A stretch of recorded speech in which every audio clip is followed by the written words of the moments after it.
Crispy and bursting with layers of flavour, today I'm going to show you how to make one of my family's favourites, Indo Korean chicken. You too can create restaurant-style food in your own kitchen by following these simple step-by-step instructions.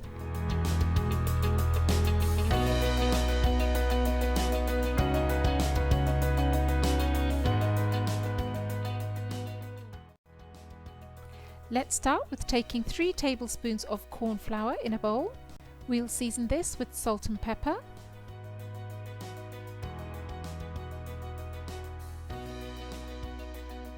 And then gradually add 1 cup of water, a little at a time, to create a nice smooth batter.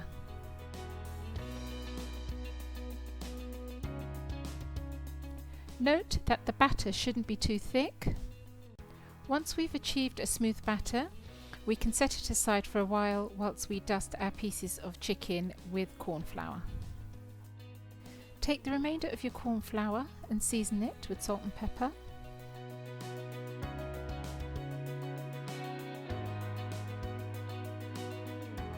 Add the pieces of chicken and completely coat them with the corn flour. And if you're a vegetarian, this recipe lends itself really well to using cauliflower instead. Once all your chicken pieces are dusted, put your oil on to heat to a medium temperature.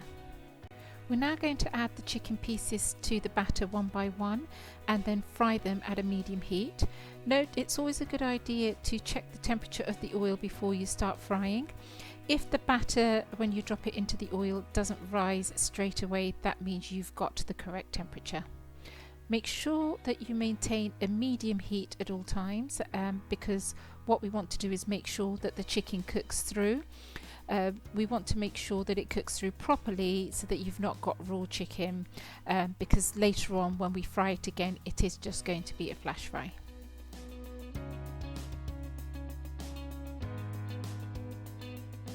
It should take between 4 and 5 minutes to completely fry the chicken until it's all cooked through. And when you notice that the colour starts changing to a slightly golden colour, then you'll know that the chicken is ready and you can remove it from the oil.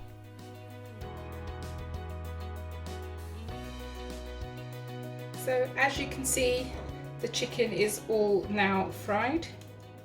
I'm just going to, I'm not sure if you can hear it. So it's not as crunchy as we would need it to be. I'm just going to take one of the larger pieces and open it up for you so you can see it's actually cooked through. Okay, so that's where you need to be. We're now ready to make the sauce, so we'll add the oil to the wok and heat this on a high heat.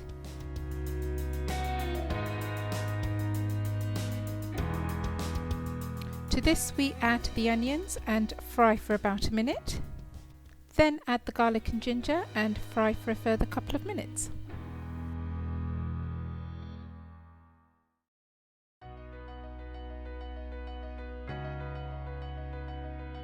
Once the onions become slightly brown, we can add the tomato ketchup.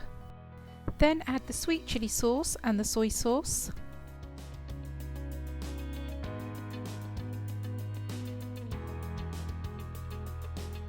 And now for our secret ingredient, which is the naga chili paste. The naga chili paste is a ghost chili sauce or paste. You can use any other brand of ghost chili. And the reason for using ghost chili is because the hit of the chili is a delayed reaction, which is obviously why it's called a ghost chili. And this just adds a different dimension of flavour to the dish because you get all the other flavours bursting with flavours in your mouth, and then suddenly there is a hit of chili afterwards. So like I say, any brand of ghost chili will suffice.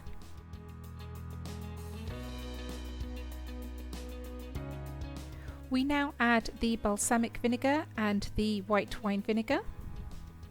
And then the fish sauce. This is optional. If you're making a vegetarian version with cauliflower or any other vegetables, then do not use the fish sauce. And now the final layer of flavour, which is the honey. This will add slight sweetness, but it will also help the sauce to become slightly sticky and help it to cling to the chicken.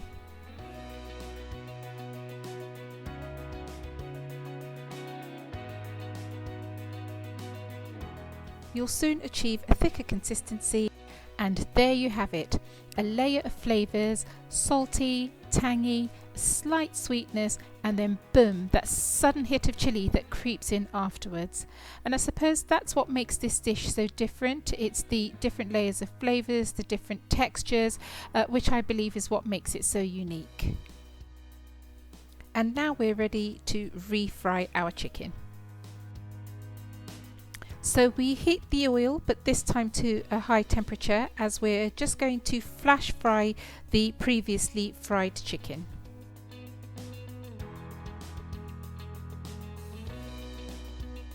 You should achieve a golden brown colour and the chicken is ready to remove and add to the sauce. Very simply, just add the chicken. And can you hear the crispiness? Hopefully you can hear that crispy chicken. And that's all we do now.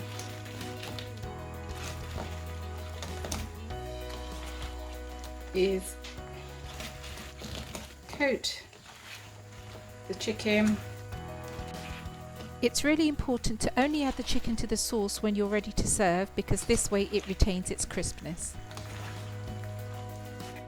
We now add the toasted sesame seeds.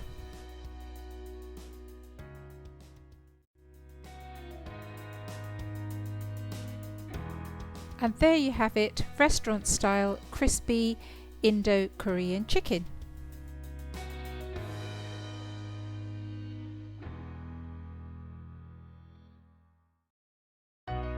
I hope you enjoyed today's recipe, and if you did, please do like and subscribe to the channel and even share the video with your friends. If you want an uncut version of the video, then just let me know in the comments box, and please do visit my Facebook page, Cooking with Parita, that's cooking with a K. Until next time, goodbye.